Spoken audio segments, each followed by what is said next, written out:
Welcome to ఏపీ19 news. Jagananna Vidya Deevena పథకం కింద 2023-24 విద్యా సంవత్సరంలో జూలై సెప్టెంబర్ త్రైమాసికానికి సంబంధించిన ఫీజు రీయింబర్స్మెంట్ ను ఏపీ ప్రభుత్వం విడుదల చేసింది.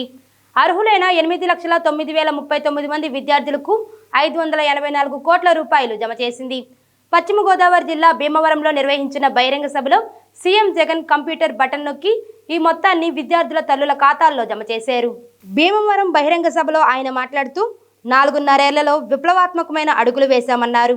ఇంగ్లీష్ మీడియాన్ని ప్రవేశపెట్టి ప్రభుత్వ బడుల రూపురేఖల్ని మార్చి ఇప్పటి వరకు జగనన్న విద్యా దీవెన పథకం ద్వారా 11,900 కోట్ల రూపాయలు విడుదల చేశామన్నారు. వసతి దీవెన కింద 4,275 కోట్లు ఇచ్చామని తెలిపారు. ఏపీలో బైలింగ్వల్ పాఠ్యపుస్తకాలు అందుబాటులోకి తీసుకొచ్చామని సీఎం జగన్ అన్నారు. బాబు హయాంలో ఎగ్గొట్టిన 1,775 కోట్ల రూపాయలను కూడా మన ప్రభుత్వమే చెల్లించిందని తెలిపారు. జగనన్న విదేశీ విద్యా దీవెన కింద 400 మంది విద్యార్థులకు లబ్ధి చేకూరిందని తెలిపారు. ఇప్పటి వరకు విద్యారంగంలో 73,000 కోట్లు ఖర్చు చేశామని అన్నారు. పేదల తలరాతులు మార్చే ఆస్తి చదువేనని సీఎం జగన్ వ్యాఖ్యానించారు. పెద్ద చదువులు చదువుతా ఉన్న ఈ పిల్లలకు ఉన్నతమైన చదువులు చదవాలి, ఆ చదువుల కోసం ఆ పిల్లలు అప్పులు పాలయ్యే పరిస్థితి రాకూడదు అని చెప్పి తాపత్రయంతో జగనన్న విద్యా దీవెన, జగనన్న వసతి దీవెన అనే ఈ 2 పథకాలకు అక్షరాల ఖర్చు చేసింది 16,176 కోట్ల రూపాయలు అని చెప్పడానికి కూడా గర్వపడతా ఉన్నా. మన ప్రభుత్వం అధికారంలోకి రాకమునుపు 2017-18కి సంబంధించిన ఫీజులు సైతం పెండింగ్ లో ఉన్న పరిస్థితులు, బకాయిలుగా ఉన్న పరిస్థితులు, ఎగ్గొట్టిన పరిస్థితులు ఆ పిల్లల కోసం చిక్కటి చిరునవ్వులతోనే మనమే చెల్లించామని కూడా చెప్పడానికి గర్వపడతా ఉన్నా. గవర్నమెంట్ బడులలో చదువుతా ఉన్న పిల్లలు 8వ తరగతికి వచ్చేసరికి ఆ 8వ తరగతి పిల్లలకి అందరికీ కూడా ట్యాబులు ఇచ్చే విషయం కానివ్వండి, ఇలా ప్రతి అడుగు విప్లవాత్మక అడుగే. పశ్చిమ గోదావరి జిల్లా భీమవరంలో నిర్వహించిన బహిరంగ సభలో సీఎం జగన్ ప్రతిపక్ష నేతల తీరును తీవ్ర స్థాయిలో ఎండగట్టారు. పెళ్లి సాంప్రదాయాన్ని పవన్ మంటగలిపారని అన్నారు. కార్లను మార్చినట్లు భార్యను మార్చాడని మండిపడ్డారు. రియల్ లైఫ్ లో ఏ భార్యతో 3-4 ఏళ్లైనా ఉండడని, ఇప్పటికే 3 భార్యలను మార్చారని తీవ్ర స్థాయిలో ధ్వజమెత్తారు. దత్తపుత్రుడు పక్క రాష్ట్రంలో ఉంటాడు, అతడు నాన్ లోకల్. పక్క రాష్ట్రంలో ఉంటూ పక్కవాడు సీఎం కావాలని పార్టీ పెట్టినవాడు దేశ చరిత్రలో ఎవరు ఉండరని అన్నారు. చంద్రబాబు కోసమే తన జీవితం అంటాడు. దత్తపుత్రుడికి బాబు ఎన్ని సీట్లు ఇచ్చినా ఇవ్వకపోయినా ఓకే అంటాడు. ఒకరు అధికారంలో ఉన్నప్పుడు జనాలకు మంచి చేయని వ్యక్తి, మరొకరు ఆ వ్యక్తికి కొమ్ము కాసే వ్యక్తి. ఈ ఇద్దరు ఇప్పుడు ఏకమై ప్రజలను వంచేందుకు సిద్ధమయ్యారంటూ వ్యాఖ్యానించారు. ముందుగా ఇదే భీమవరం ప్రజలు తిరస్కరించిన దత్తపుత్రుడితో మొదలెడతాను. ఈ దత్తపుత్రుడు పక్క రాష్ట్రంలో ఈయనది శాశ్వత నివాసం. అడ్రస్ ఎక్కడ అంటే మన రాష్ట్రంలో ఉండదు, పక్క రాష్ట్రంలో ఉంటాడు, నాన్ లోకల్. ఇంకా ఆశ్చర్యకరమైన విషయం ఏమిటో తెలుసా? పక్క రాష్ట్రంలో శాశ్వత నివాసం ఉంటూ పక్కవాడు సీఎం కావాలని ఏకంగా పార్టీ పెట్టిన వాడు బహుశా దేశ చరిత్రలో ఎవడు ఉండడు ఈయన తప్ప. బాబు కోసమే తన జీవితం అనే ఈ దత్తపుత్రుడికి ఆ బాబు పొత్తులో ఎన్ని సీట్లు ఇచ్చినా ఓకే, ఏ సీటు ఇవ్వకపోయినా ఓకే. ఈ త్యాగరాజు గురించి, ఈ దత్తపుత్రుడు గురించి మరో విచిత్రం ఏమిటంటే, రియల్ లైఫ్ లో ఈ పెద్ద మనిషి ఏ భార్యతోనూ ముచ్చటగా కనీసం 3-4 సంవత్సరాలైనా కూడా కాపురం చేసి ఉండడు. ఈ మ్యారేజ్ ఇస్తారు. ఓ పెద్ద మనిషి 3 సార్లు ముఖ్యమంత్రిగా 14 సంవత్సరాలు సీఎంగా పనిచేశాడు. ప్రజలకు మంచి చేయాలని అధికారాన్ని ఉపయోగించలేదు. కేవలం తన అవినీతి కోసం మాత్రమే అధికారాన్ని ఉపయోగించాడని సీఎం జగన్ అన్నారు. చంద్రబాబు ఈ మనిషి వయసు 75 సంవత్సరాలు, 14 సంవత్సరాలు పరిపాలన చేశాడు ముఖ్యమంత్రిగా. 3 పర్యాయాలు ముఖ్యమంత్రి అయ్యాడు. మళ్ళా అలాంటి వాడు ఢీ కొడుతూ ఉన్నప్పుడు ఆ మనిషి నోట్లో నుంచి ఏం చెప్పాలి ఆలోచన చేయమని అడుగుతా ఉన్నా. మంచి ఏదైనా ఎవరికైనా ఎప్పుడైనా ఈ పెద్ద మనిషి చేసి ఉంటే ఆ మంచి చేశాను కాబట్టి ప్రజలు నాకు మద్దతు తెలపాలి, ప్రజలు నాకు ఓటు వేయాలి అని చెప్పి అడగాలి. శుక్రవారం ఉదయం విశాఖలోని హోల్సేల్ ఫ్రూట్ మార్కెట్ ని ఆనుకొని ఉన్న జనతా బజార్లో అగ్ని ప్రమాదం చోటు చేసుకుంది.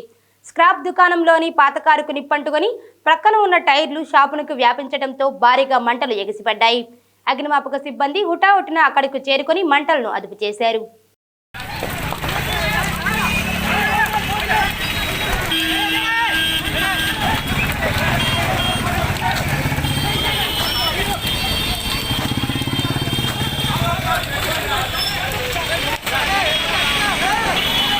గుంటూరు జిల్లా ప్రత్తిపాడు మండలంలోని కోయవారిపాలెంలో ఓ ఆర్టీసీ బస్సు బీభత్సం సృష్టించింది. ప్రధాన రహదారిపై గుంటూరు నుంచి పర్చూరు వెళ్తున్న ఆర్టీసీ బస్సు అదుపు తప్పి రహదారి ప్రక్కనే ఉన్న గుడిసెలకు దూసుకెళ్లింది. ఉదయాన్నే ఊహించని విధంగా బస్సు ఇళ్ల మీదకి దూసుకుపోవడంతో గ్రామస్తులు ఒక్కసారిగా ఉలిక్కిపడ్డారు. ఈ ప్రమాదంలో ఎవరికీ ఎటువంటి ప్రాణ నష్టం జరగలేదు. అతివేగమే ప్రమాదానికి కారణమని స్థానికులు చెబుతున్నారు. ఘటనా స్థలిని పరిశీలించిన పోలీసులు వివరాలు సేకరించారు. లో లెవెల్ చాప్టా వద్ద కల్వర్టు నిర్మించాలని ఎన్నో ఏళ్ల నుంచి కోరుతున్నా అధికారులు పట్టించుకోవడం లేదని స్థానికులు మండిపడుతున్నారు. రహదారి పక్కనే ఉన్న వాగులో బస్సు పడి ఉంటే పెద్ద ప్రమాదమే జరిగేదని చెబుతున్నారు.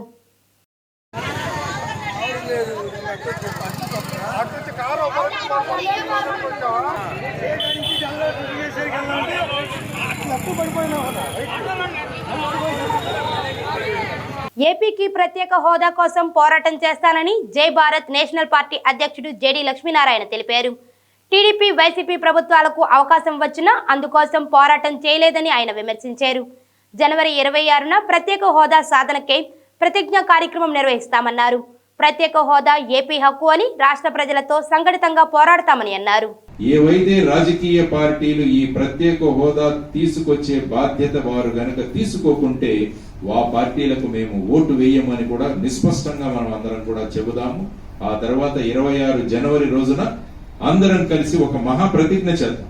రిపబ్లిక్ డే రోజున మన భారత రాజ్యాంగం అమలులోకి వచ్చింది. ఆ రోజున మనం ఖచ్చితంగా అందరం కలిసి ఒక మహా ప్రతిజ్ఞ చేద్దాం. అందరం కలిసి ప్రత్యేక హోదా తీసుకొద్దాం. ఆ ప్రత్యేక హోదా గనక రాగలిగితే మన యువతరానికి ఉపాధి, మన ఆర్థిక సంక్షోభం ఏదైతే ఉందో, మనం అప్పులు చేయాల్సి వస్తుందో, వీటన్నిటి నుంచి మనం బయటికి పడి ఆంధ్రప్రదేశ్ ను బ్రహ్మాండమైన స్వర్ణాంధ్రప్రదేశ్ గా మనం అందరం కలిసి తీర్చిదిద్దుకోవచ్చని మీ అందరికీ తెలియజేస్తున్నాం. పోగొట్టుకున్న మొబైల్ ఫోన్స్ ను రికవరీ చేసి శుక్రవారం గుంటూరు జిల్లా ఎస్పీ అరీఫ్ హాఫీజ్ స్పందన కార్యక్రమంలో వినియోగదారులకు అందజేశారు. ఎస్పీ మాట్లాడుతూ ఎవరైనా మొబైల్ పోగొట్టుకుంటే మొబైల్ మిస్సింగ్ కంప్లైంట్ నంబర్ 8688315574 నంబర్కి కంప్లైంట్ చేయాలని, ఎవరైతే మొబైల్స్ పోయిందని కంప్లైంట్ చేస్తారో వాళ్ళ మొబైల్స్ IMEI నంబర్ ద్వారా కనిపెట్టి సదరు వినియోగదారునికి ఇవ్వటం జరుగుతుందన్నారు. ఈ కార్యక్రమంలో ఎస్పీతో పాటు పలువురు ఉన్నతాధికారులు పాల్గొన్నారు.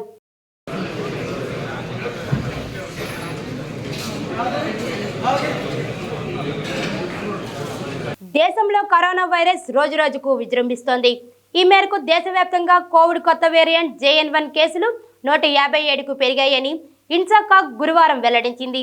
వీటిలో కేరళలో 78, గుజరాత్లో 34, గోవాలో 18, కర్ణాటకలో 8, మహారాష్ట్రలో 7, రాజస్థాన్లో 5, తమిళనాడులో 4, తెలంగాణలో 2, ఢిల్లీలో 1 చొప్పున కేసులు నమోదయ్యాయని తెలిపింది.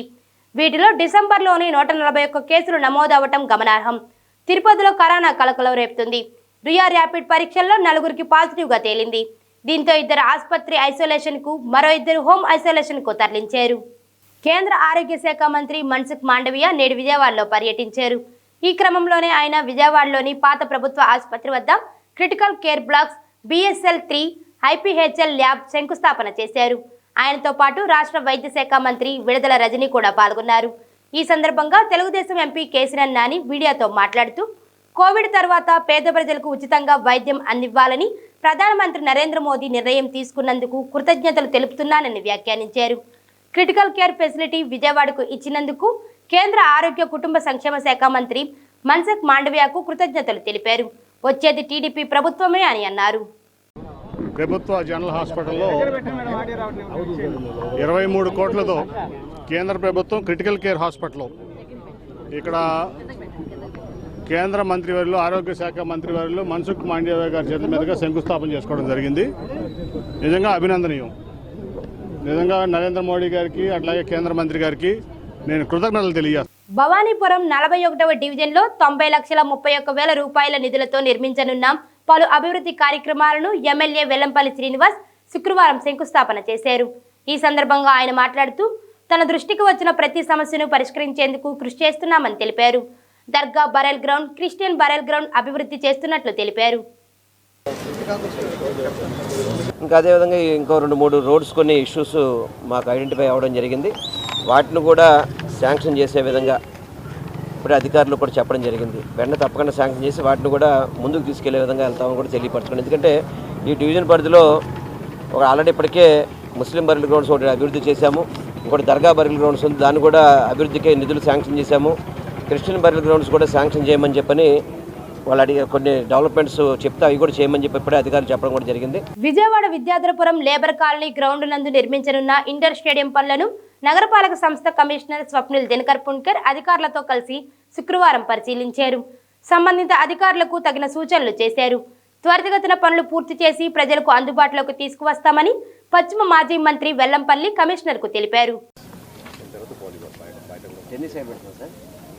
చాలా మంచి స్టేడియం మనం ఇక్కడ కట్టున్నాము. ఎందుకని వెస్ట్ న్యూజన్ వర్క్ని చూస్తే అక్కడ స్పోర్ట్స్ ఫెసిలిటీస్ కొంచెం తక్కువ ఉన్నాయి. ఇలాంటి స్టేడియం వస్తే, అంటే పెద్ద స్టేడియం వస్తే కొంచెం బాగుంటుంది. మరీ ముఖ్యంగా ఇది హైవేలో ఉంది, అంటే బైపాస్లో ఉంది, గొల్లపూడి బైపాస్లో ఉంది. కాబట్టి ఇది ఒక వెస్ట్ న్యూజన్ కాకుండా ఇక్కడ పక్కన ఉన్న గ్రామాల కోసం కూడా చాలా ఉపయోగపడుతుంది. విజయవాడ సిటీ ఇటువైపు కూడా చాలా డెవలప్మెంట్ అవుతుంది. కాబట్టి ఈ స్టేడియం చాలా ముఖ్యమైన లొకేషన్లో ఉంది. ఈ స్టేడియం కాకుండా ఇక్కడ ఒక కమర్షియల్ బేసిస్లో ఆఫీస్ స్పేస్ కానీ, షాపింగ్ కాంప్లెక్స్ కానీ, అది కూడా ఒక ప్రపోజల్ ఉంది. అంటే క్రాస్ సబ్సిడైజేషన్, అక్కడ నుంచి వచ్చిన ఆదాయం ఈ స్టేడియం మీద పెట్టడం, ఇక్కడ మంచి పబ్లిక్కి ఒక అవకాశం మనం ఇస్తున్నాము. మరిన్ని తాజా వార్తల కోసం చూస్తూనే ఉండండి AP19 న్యూస్.